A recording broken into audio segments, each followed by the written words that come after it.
Hi, my name's Gypsira, and this is my documentary on Ethiopian history. Ethiopia, for me at least, represents the land of beginnings, resilience, and deep faith. Through this documentary, I hope to show how these themes define Ethiopia and how without them, Ethiopia simply wouldn't be what it is. High above East Africa rises the Ethiopian highlands, massive plateaus cut by deep valleys, formed by ancient volcanic activity and shaped by the Great Rift. Even today, this region continues to shift, slowly creating a split that one day may form a new sea. According to scientists, this land is also where the earliest traces of Homo sapien first appeared, making it the birthplace of humanity. It was here that the oldest human ancestor, Australopithecus afarensis, known as Lucy, and in Ethiopia known as Denkish, was discovered. She lived originally over 3 million years ago in a place like Melka and Konso. And in actuality, tools and cave art showed that human innovation also began in Ethiopia.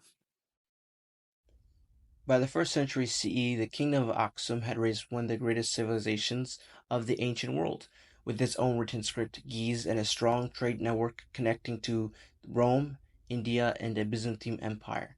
Aksum minted its own coins and built towers that represented its role as a major global power and laid foundations for modern Ethiopia. In the 4th century, a young Christian named Fermentus found himself as a slave of Ethiopia. He was soon set free and became a trusted advisor of the king.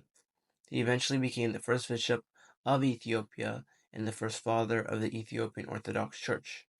Under his influence, King Gizana declared Christianity as a state religion, making Ethiopia one of the first nations in the world to officially adopt Christianity, just after Armenia.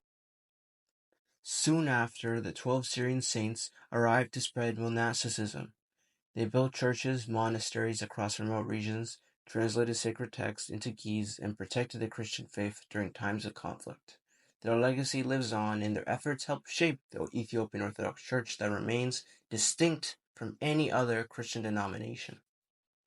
After Christianity's decline in modern-day Ethiopia, as well as Aksum's disestablishment in the 12th century, King Lalibela responded to the centuries of decline with vision and faith.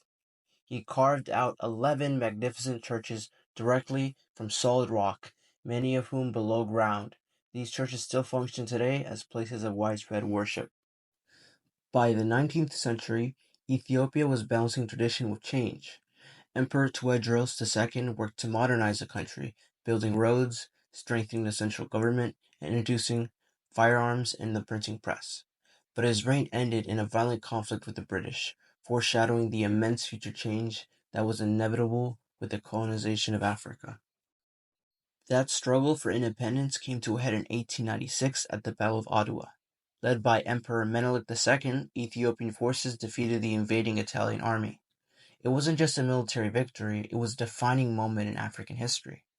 Ethiopia remained free, while much of the continent fell to colonial rule, and Adwa became a long-lasting symbol of resistance, dignity, and pride for the rest of the world. Ethiopia is more than just a nation. It is a living symbol of faith, perseverance, reinvention, and strength. It is a country that stood against time, invaders, and adversity and continues to rise, unshaken and unbroken. I hope my documentary has proved that this has been prevalent throughout its history. Lastly, thank you for your time and thank you for watching.